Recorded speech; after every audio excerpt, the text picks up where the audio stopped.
Look at how dark it is. Oh my God! That's so cool! Oh my God! That has got to be just the coolest thing ever. Oh, sweetie. Miss you, honey.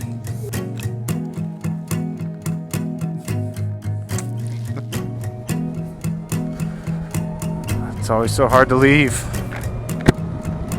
Especially leaving such a good woman. So Cleveland, Ohio is the closest city to me here in Virginia that's in the path of totality. And so I'm heading there now. 10:30 a.m. on Friday. The eclipse doesn't happen until the afternoon on Monday. So I'm making this a little bit of an adventure trip for the whole experience. I've never experienced an entire solar eclipse. I've only seen it like partially a few years ago. It's something that I just wanted to see, or I had to see with my own eyes. And really the eclipse is a really big deal to me, and I'll kind of explain that later. But let's just get this motorcycle adventure trip started.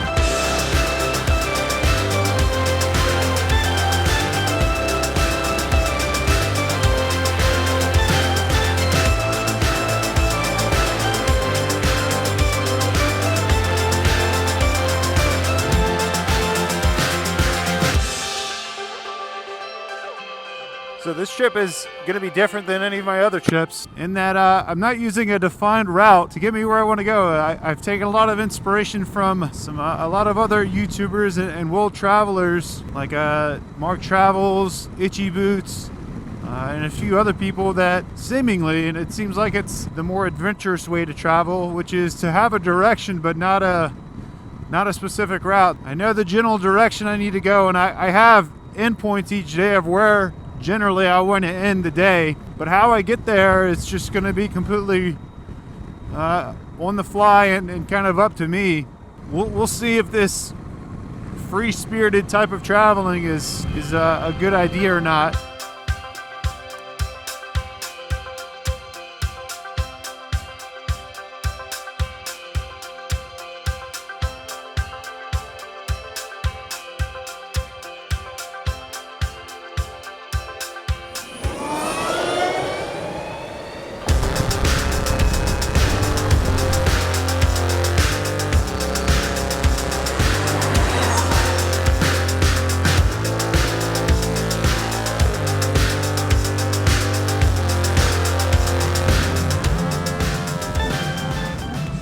Oh wow, look at this.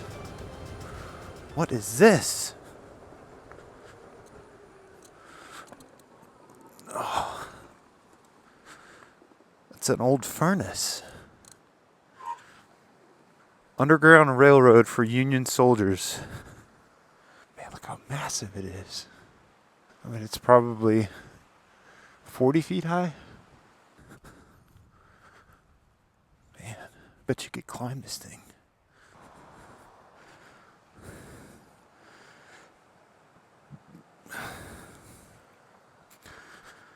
Alright. I don't want to get caught in this, whatever this is. I've got rain gear, I just hate having to take it out. It's a hassle.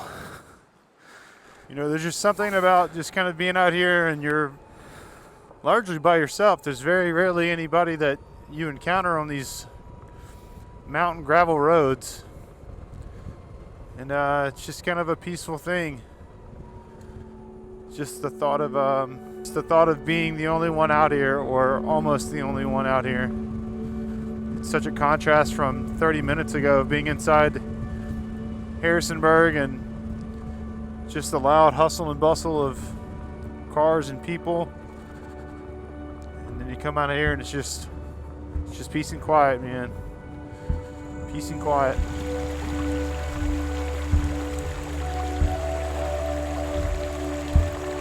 Good.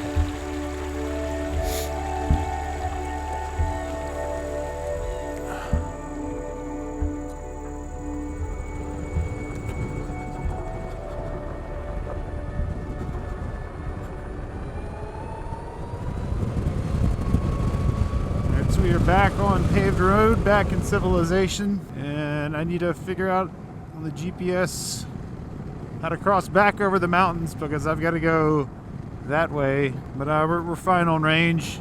I'm not at all concerned about it. We've only got about 60 more miles to go now. What I am worried about is the rain.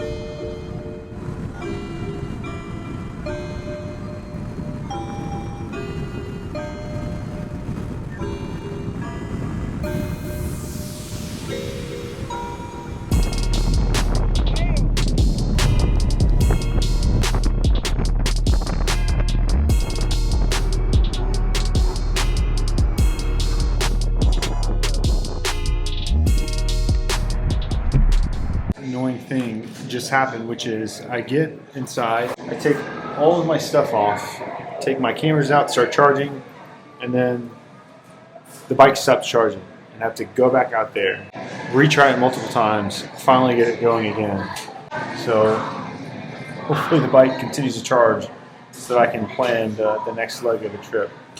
And it's already getting late, it's already just stopped again.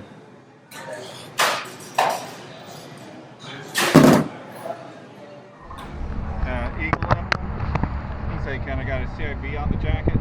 It's me on the bike. Oh, okay.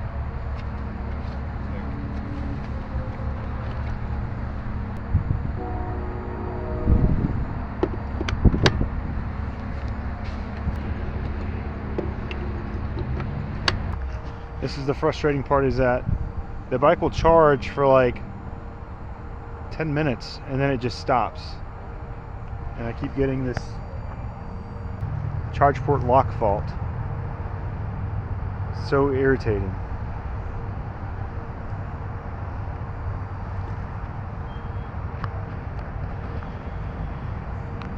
See, now it's charging. Maybe if I just stay out here with it, it'll just keep charging. So frustrating. I've got 70 miles to go. And I'm hitting West Virginia and all like just multiple mountain ranges. I have a feeling that we're gonna hit the channel name today.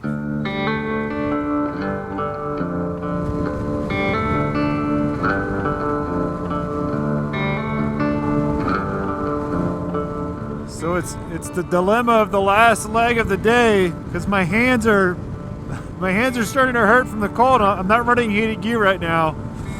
And so the dilemma is, do I just tough it out for 35 more minutes or 35 more miles, or do I pull over real quick and put on my heated gear, my heated gloves at least, heated glove liners. Like my right thumb is starting to like burn. I don't know what I want to do. I just want to get there. That's all I want to do right now. Get there and get into a warm, cozy bed.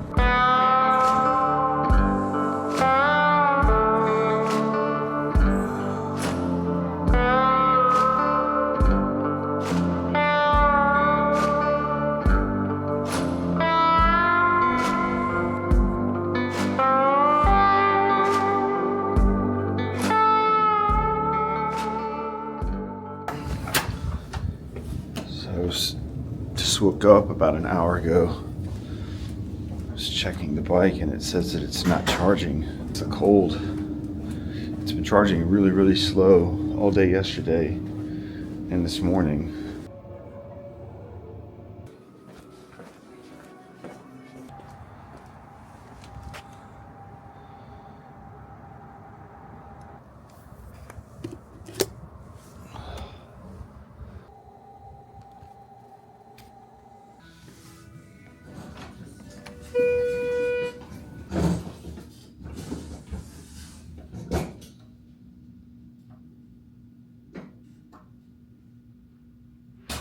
Okay, so the bike didn't charge fully last night, and I highly suspect that it is because of the cold. I mean, it didn't charge at top speeds or you know, it didn't charge the fastest yesterday. I can only speculate that it is because of the cold. That's the only factor that I can really think of. For whatever reason, just this morning, it would charge whenever the screen and stuff was on, but then as soon as the screen turned off, it just seemed to not want to charge anymore. So I'm heading to a fast charger. I've only got to go 44 miles to the next charger, so I don't need to stay the whole time here. Trying to get a little bit of a buffer. It's cold. It's like 35, 36. But I've got full heated gear on now, so it should be a rather toasty morning. My steering wheel is loose. There are these bolts up underneath. The triple clamp risers are loose, so I need to tighten those up while we're charging.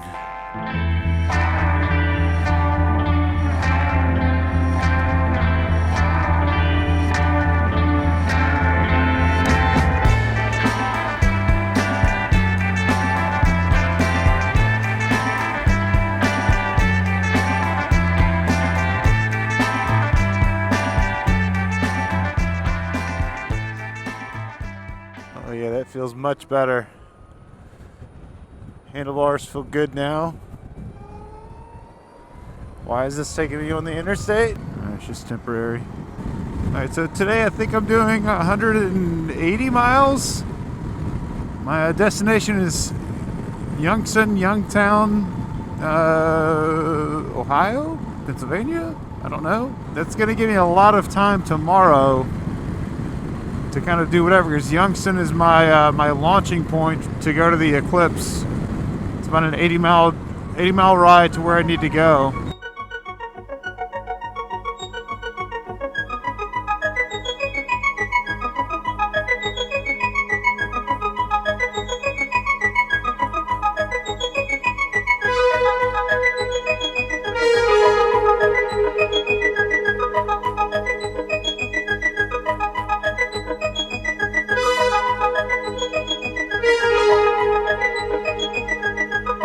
So I just came to the top of this mountain, and there's snow on the ground and there's slush on the road. So I'm like really slowing down here.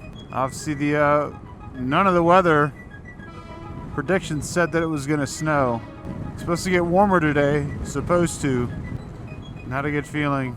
This rain is already, look, it's already frozen on my visor. So if it's frozen on my visor, I know it's freezing on the ground. Because I'm feeling very uneasy right now with the road conditions. So to be honest, I don't know what I want to do. Really debating if I should turn back. Just because of how unsafe it is to ride like this. I've only got 21 more miles to go. But I don't know how long it's going to be this cold. This stupid GPS put me on the freaking interstate for, I have no idea why it did. So I'm driving like 45 on the interstate. It's still snowing.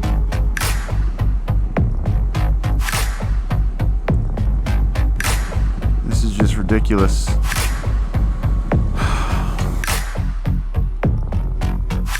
This parking lot. Nope, just cloudy.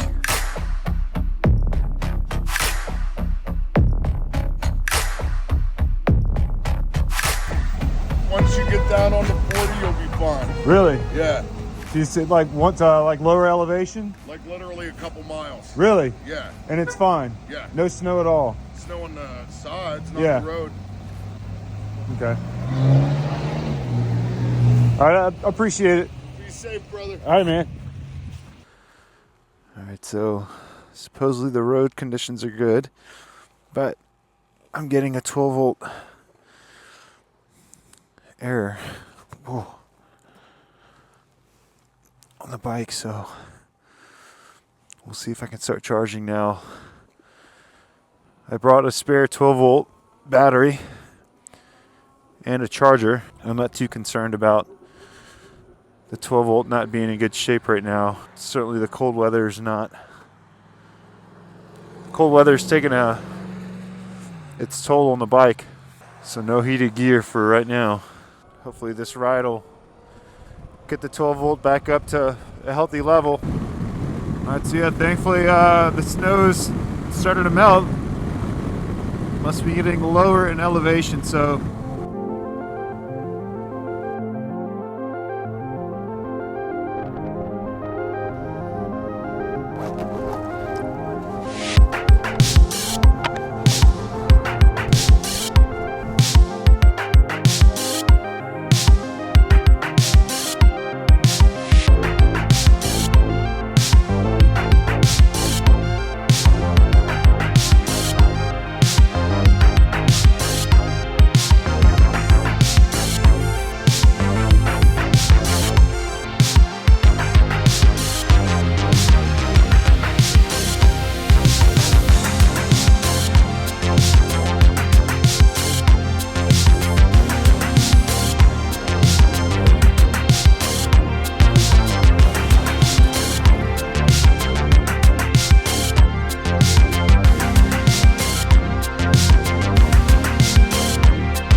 Hello. Do you have a military discount?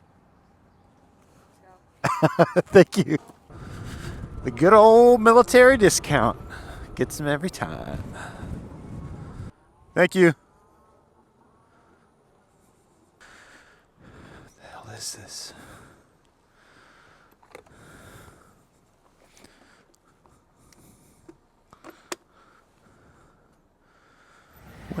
I'm at Carnegie Museums of Art and Natural History.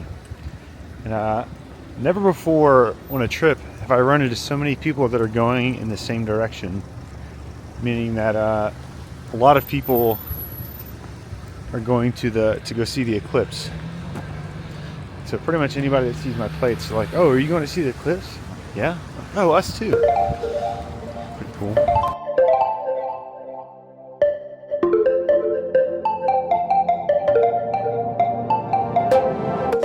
The Carnegie Museum of Natural History is a natural history museum in the Oakland neighborhood of Pittsburgh, Pennsylvania.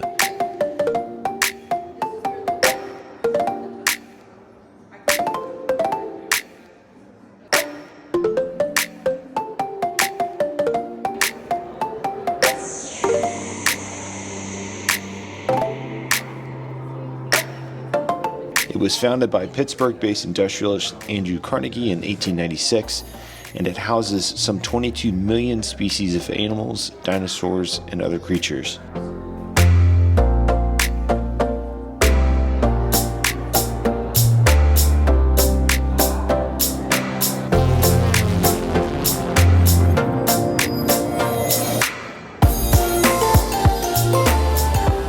So what's cool is any kind of travel, but really motorcycle riding, you get a sense for like really how big the world is. And then when you go to a museum, you get a sense of how old the world is. It's a really cool experience. Now I'm gonna get back on the bike, head to Youngstown, I don't know what that is. And that'll be home base for the next day until solar eclipse.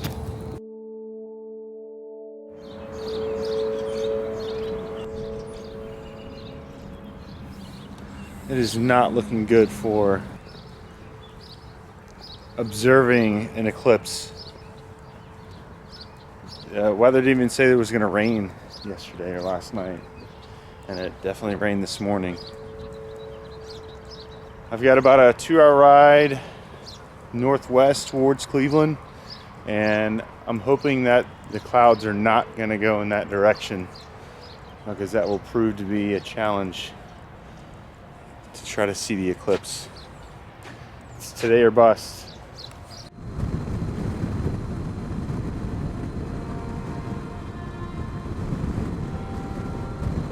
So, I mean, it just doesn't matter where you look. It's just, there's just clouds in every direction. You know, I keep trying to peek for just the slightest, faintest sliver of blue sky. And just absolutely nothing. Complete overcast. And I don't want to be chasing clouds the whole day. I mean, I think we're 4 hours, 5 hours maybe until totality. So I don't know if this is going to be a failure or not. Like, I can't even tell you where the sun is. Like, that's how overcast it is. I'm just gonna keep trucking on to the originally planned route. I mean, that's the closest to totality that I can get. There's really not much else I can do. I can't I don't think I can outrun the clouds, considering that they're just everywhere. A little disheartening.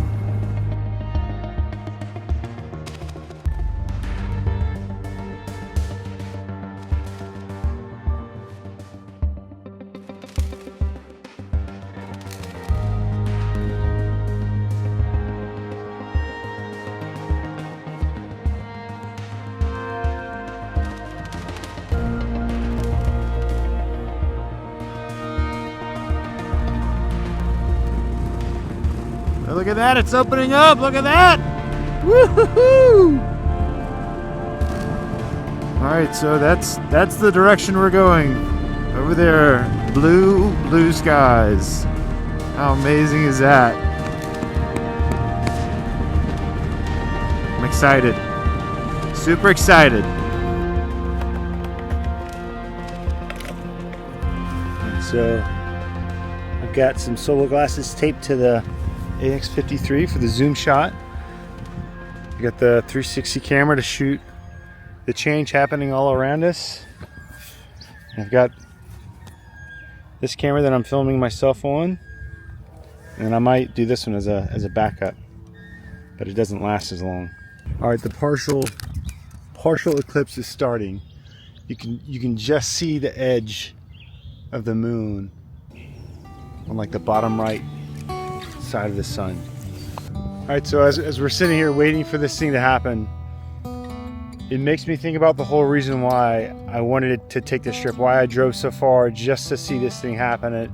It's not because, you know, it's just this big zeitgeist thing that everybody's talking about.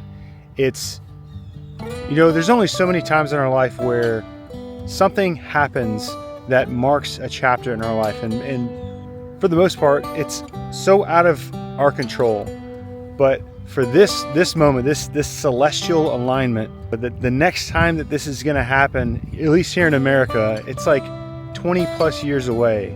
It just makes me think about what I will be like the next time this happens. Where will I be the next time this happens?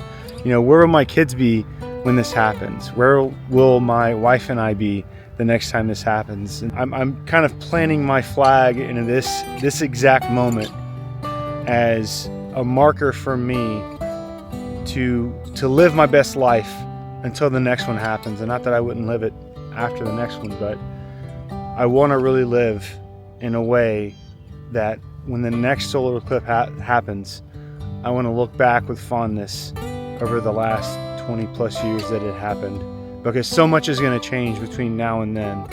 All right, we're halfway there. We're getting super excited.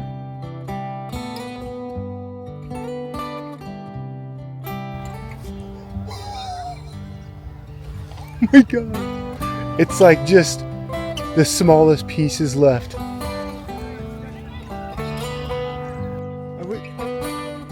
Look at how dark it is. Oh my God! No way! Oh my God!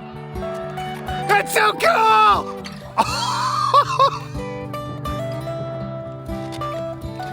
Oh my God! That has got to be just the coolest thing ever. No way. Whoa.